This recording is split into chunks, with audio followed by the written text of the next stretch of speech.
Hello students, I am Arvinder Kaur at Mindar and we will continue our discussion on the chapter From Trade to Territory, the Company Establishes Power, Chapter 2 from Class 8. But before we start, same thing and same instructions for you. Watch the video carefully and answer the questions asked in the video at the end in the comment box.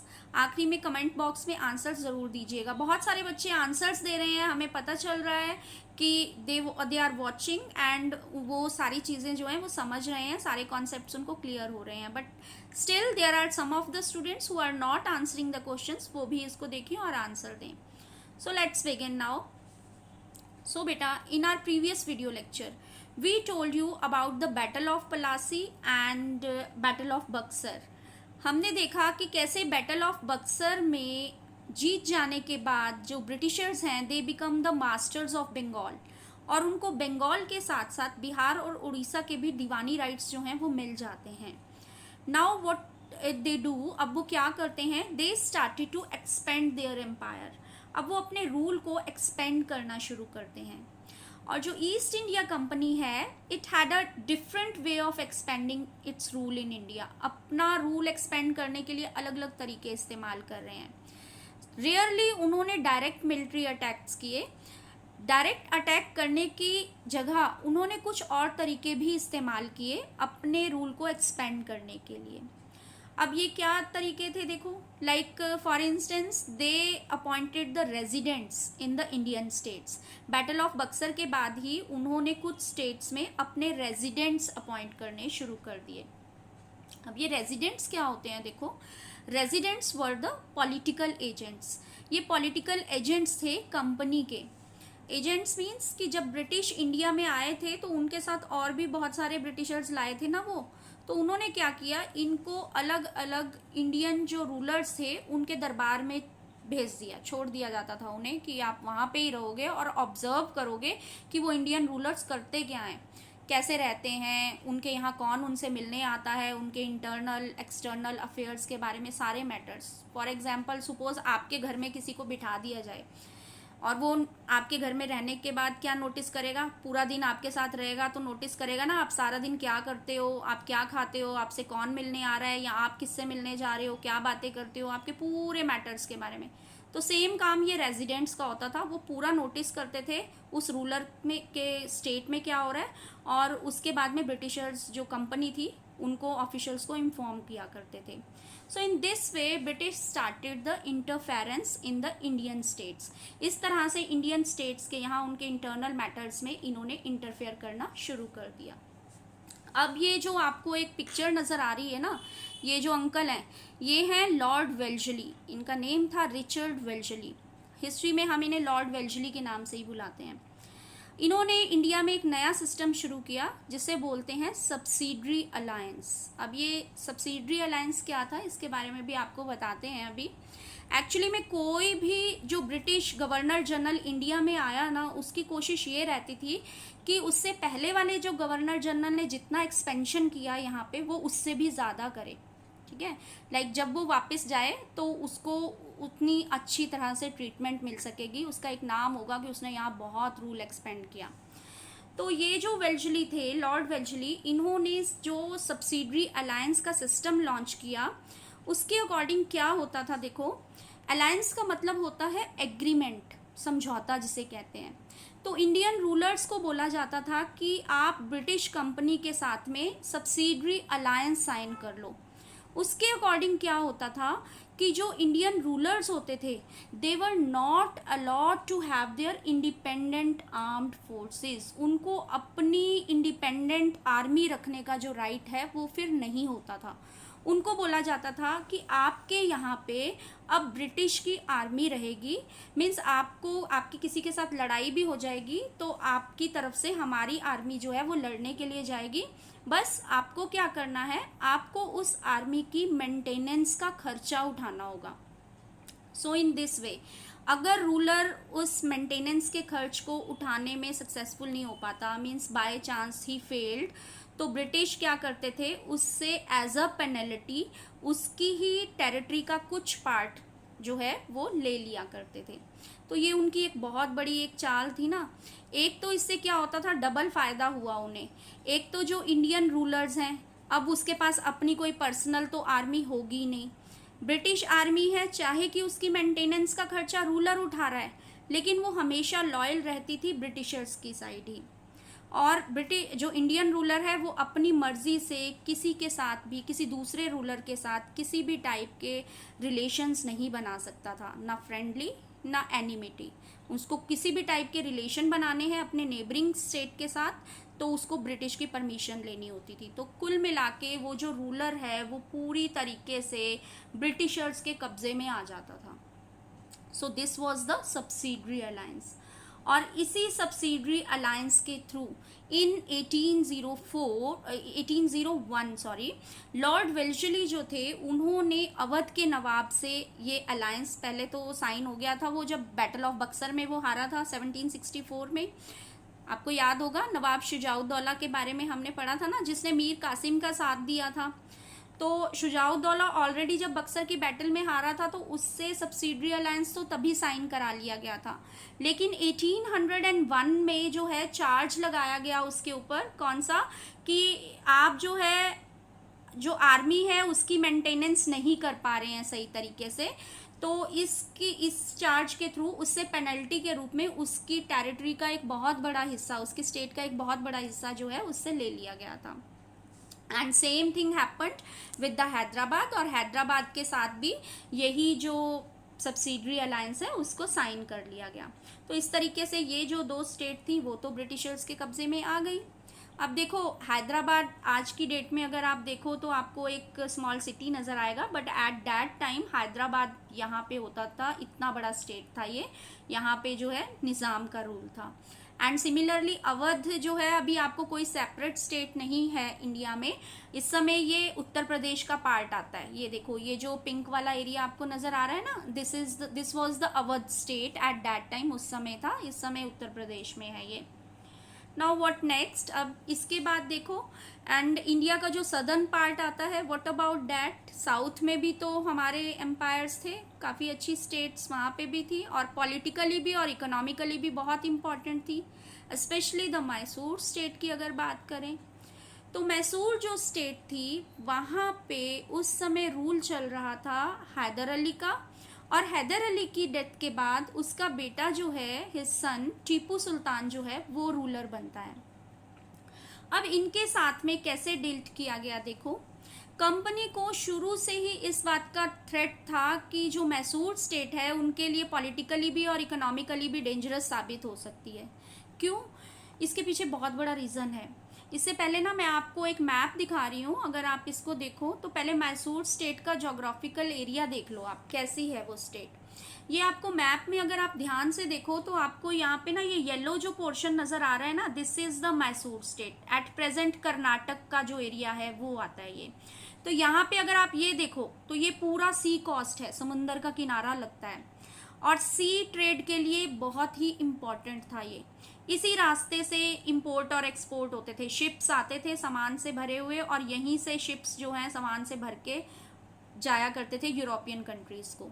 And spices के लिए बहुत famous है ये जगह। British को क्या चाहिए था यहाँ से उस समय, स्पाइसेस तो यूरोप में बहुत महंगे बिकते थे ना, कार्डेमन है, पेपर है, सिनेमन है, एंड इसके साथ साथ कर्नाटक स्टेट जो प्रेजेंट है आपको पता है संदलवुड के लिए भी बहुत फेमस है, चंदन की लकड़ी। और यहीं पे ये जो एरिया आता है, इस कॉस्ट का नाम है मलाबार कॉस्ट। ये मैं नाम आपको इसलिए बता रही हूँ मलाबार, बिकॉज ये नाम अभी मैं आपके लिए यूज़ करने वाली हूँ, तो इसको ध्यान से सुन लो। सो ये जो मलाबार कॉस्ट है, ये वाला एरिया जो यहाँ पे आपको लिखा हुआ भी दिखेगा, like this one, this is the Malabar, this one, okay. तो क्या होता है, पहले हैदर अली रूल कर रहे हैं।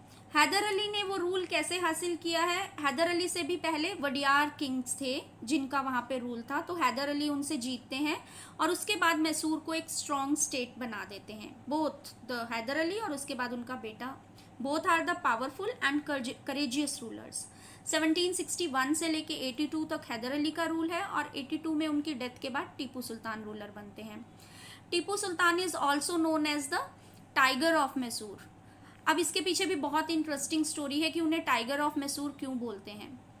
एक्चुअली में क्या हुआ, टीपू सुल्तान जो थे एक बार अपने एक फ्रेंड के साथ में फॉरेस्ट जाते हैं, जंगल में जाते हैं घूमने के लिए, तो वहाँ पे उनको एक टाइगर मिलता है और टाइगर से उनकी जो है लड़ाई होती है एंड अनआर्म्ड, बिना किसी हथियार के उस टाइगर को वो मार गिराते हैं and after that he got the title of the tiger of Mysore. वहाँ से उन्हें टाइगर ऑफ मैसूर का टाइटल मिलता है।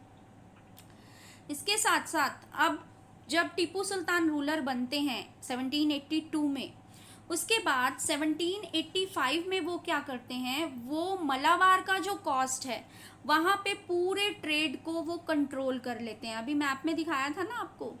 एंड वहाँ से जो भी एक्सपोर्ट होता है, पेपर का एक्सपोर्ट हो रहा है, संदलवुड है, कार्डेमम है, उन सब के एक्सपोर्ट को बंद कर देते हैं कि यहाँ से हमारे पोर्ट्स के थ्रू कुछ भी बाहर नहीं जाएगा।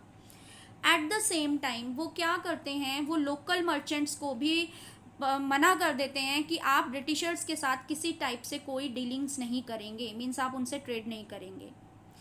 अब इसके साथ साथ टीपू सुल्तान अपनी आर्मी को भी मॉडर्नाइज करते हैं।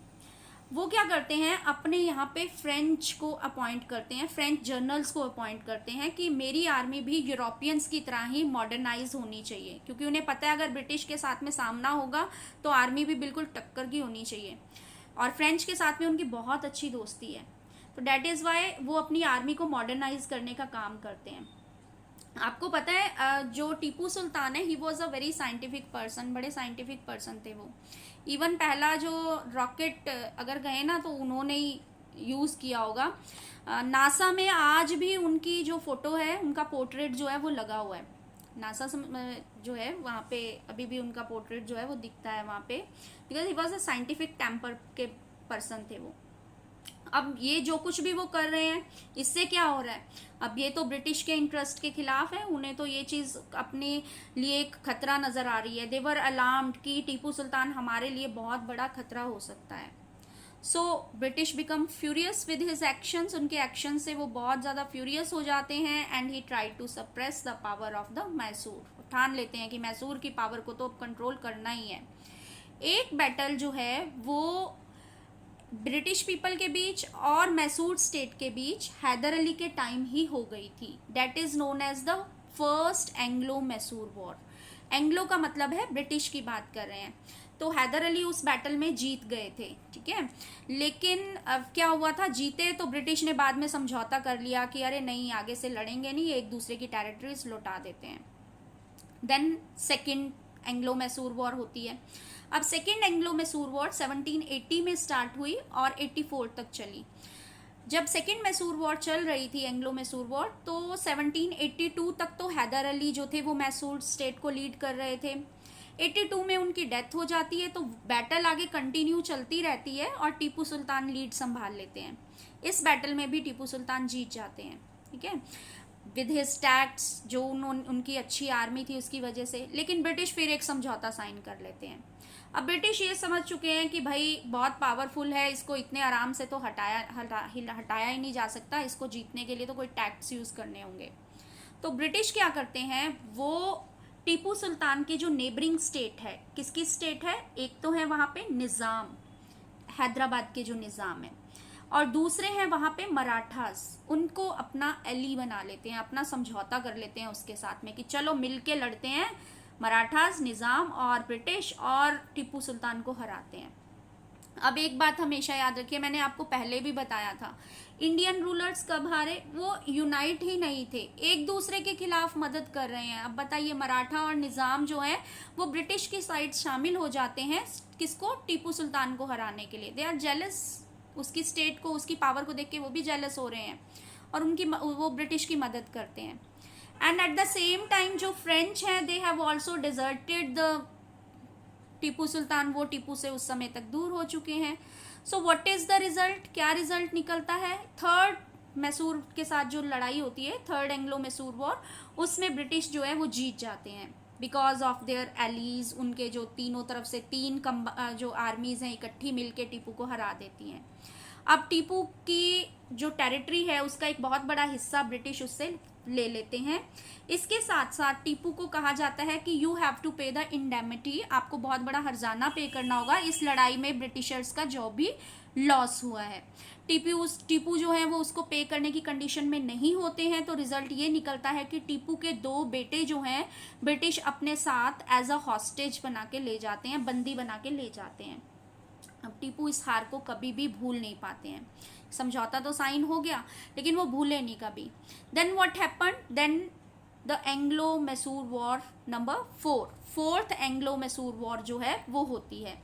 अब ये जो 4th वॉर होती है, टीपू सुल्तान वॉज प्रिपेयर्ड, वो इस लड़ाई के लिए पूरे प्रिपेयर होते हैं, but still he loses the battle, वो अपनी कैपिटल सिटी श्रीरंगपट्टनम को बचाते हुए मारे जाते हैं।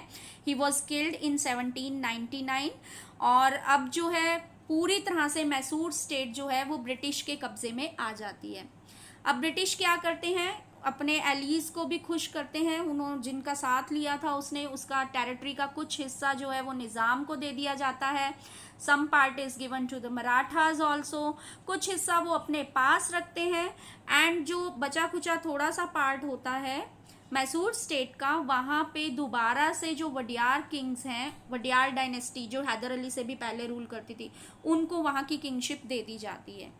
और उनके साथ में, वडियार्स के साथ में, वो एक सब्सिडरी अलायंस फिर से साइन कर लेते हैं। So in this way they sort out with the problem of the Mysore. इस तरीके से उन्होंने मैसूर को अपने कब्जे में लिया, उसको हड़प्पा जैसे भी करके उन्होंने जीत लिया। नाउ व्हाट हैपेंड नेक्स्ट, अब इसके बाद क्या हुआ, आप देखते हो कि कैसे उनकी एक जो स्टेट है उसके पड़ोसी, उसकी नेबरिंग स्टेट्स ने उसके खिलाफ जो है फॉरेनर्स का साथ दिया, यूरोपियंस का साथ दिया और उनको जो है वो हरा दिया। Otherwise Tipu was very brave, very courageous ruler. Eight the same time यहाँ पे आपको एक पिक्चर नज़र आ रही होगी, देख रहे हो, ये ऊपर तो टीपू सुल्तान का पोर्ट्रेट है, नीचे जो है अगर आप देखो तो ये एक टॉय टाइगर है यहाँ पे, this one I will show you. यहाँ पे अगर आप देखो तो ये, अब ये क्या था देखो, टीपू जैसे मैंने पहले बताया ना है, वो बड़े साइंटिफिक माइंडेड पर्सन थे, ठीक है। उनके पास में एक ये टॉय था, इस टॉय की मैकेनिकल टॉय था ये। इसकी क्या खास बात थी, इसमें ये जो टाइगर है ना, इसके यहाँ पे एक हैंडल लगा हुआ था, और जब इस हैंडल को घुमाया जाता था ना तो ये जो टाइगर है ना वो रोर करता था, गरजता था, जोर से गुर्राता था। और ये जो यूरोपियन है नीचे सोल्जर बना हुआ था ये, और ये रोर करने के बाद उस सोल्जर को जो है झपटता था, तो ये सोल्जर जो है वो बड़ा श्रीक करता था। सो जब इसके थ्रू ये क्या सिंबलाइज करता था उनका टॉय टाइगर, कि ये जो टाइगर है ये मैसूर स्टेट है, और ये टाइगर की तरह जो यूरोपियंस हैं उसको जो है वो दबा के रख सकते हैं, कंट्रोल कर सकते हैं। टीपू की डेथ के बाद ये जो टॉय टाइगर है, जब टीपू मारे गए अपनी कैपिटल सिटी श्रीरंगपट्टनम को बचाते हुए, तो इस टॉय टाइगर को ब्रिटिश अपने साथ ले गए थे इंग्लैंड, और ये आज भी वहाँ के एल्बर्ट म्यूजियम में जो है लंदन में रखा हुआ है। So this was all about the Mysore state. इस तरीके से मैसूर को उन्होंने अपने कब्जे में लिया। So now it is a quiz time. अब आपके लिए क्विज टाइम है और आपके क्वेश्चंस आपके सामने स्क्रीन पे हैं। Your first question is that who was Hyder Ali? Hyder Ali कौन था? Second question is what was the capital city of Tipu Sultan? Tipu Sultan की कैपिटल सिटी का नाम बताना है आपको। And third question is where is the टीपू's toy tiger kept after his death? Tipu की death के बाद उसका टॉय टाइगर जो है वो कहाँ पे रखा हुआ है? ठीक है, बहुत इजी क्वेश्चन है, अगर आपने ध्यान से एक्सप्लेनेशन सुनी है तो आप आंसर्स दे दोगे। ठीक है, अब बेटा देखो, मैसूर स्टेट उनके कब्जे में आ गई, दूसरी तरफ मराठास बड़े श्योर बैठे हैं, अरे ब्रिटिश तो हमारे फ्रेंड हैं, हमारे साथ थोड़ी ना लड़ेंगे। बट मैसूर को कब्जे में लेने के बाद अब उनकी पूरी नज़र जो है वो मराठा स्टेट पे भी थी।